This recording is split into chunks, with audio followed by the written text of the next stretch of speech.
அதிசயங்கள் செய்கிறவர் நம் அருகில் இருக்கிறார். அற்புதங்கள் செய்கிறவர் என்றும் நமக்குள் வசிக்கிறார். நீதிமொழிகள் 28ஆம் அதிகாரத்துல 9வது வசனம் கொஞ்சம் வாசிக்க பார்க்கலாம். வேதத்தை கேளாதபடி தன் செவியை விளக்கருடைய ஜெபமும் அருவருப்பானது. பாத்தீங்களா?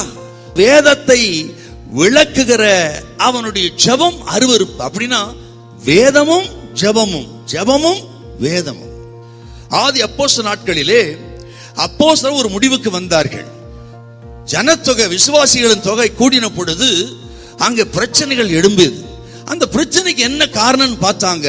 அவர் ஒரு முடிவுக்கு வந்தார்கள். நாங்களோ ஜெபம் பண்ணுவதிலும் போதிப்பதிலும் தரித்திருப்போம் என்று சொன்னார்கள். நல்லா கவனிக்கணும். நிறைய பேர் ஜெபம் மட்டும் பண்றோம், வேதத்தை நம்ம கனம் பண்றதில்ல, வாசிக்கிறது இல்ல. நிறைய பேர் ஆக வேதத்தை மாத்திரம் தியானிக்கிறோம், ஜெபம் பண்றது இல்ல.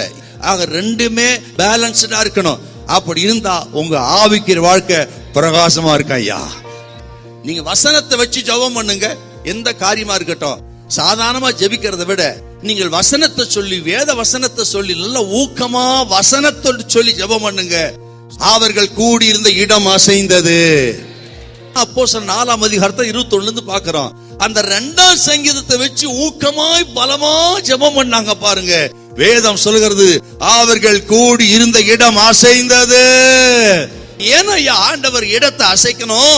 ஏன் அசைக்கணும்னா, உங்க ஜெபத்தை நான் கேட்டேன், நான் உங்களுக்காக நான் எதையும் செய்து முடிக்க போகிறேன், பயப்படாதிருங்கள் என்று ஆண்டவர் சொல்லாமல் சொன்ன ஒன்று தான் அந்த இடத்தை அசைத்து நான் ஜெபத்தை கேட்டேன். கர்த்தர் சொல்கிறார், ஜெபித்துக் கொண்டிருக்கீங்க, கர்த்தர் உங்களுக்கு விரோதமான சகல காரியங்களை அசைத்து ஒரு அற்புதத்தை செய்து உங்க ஜெபத்தை கேட்டான்னு கர்த்தர் சொல்லுறார். ஐயா, உங்கள் ஜெபம் கேட்கப்படும், உன் வேண்டுதல் கேட்கப்பட்டது.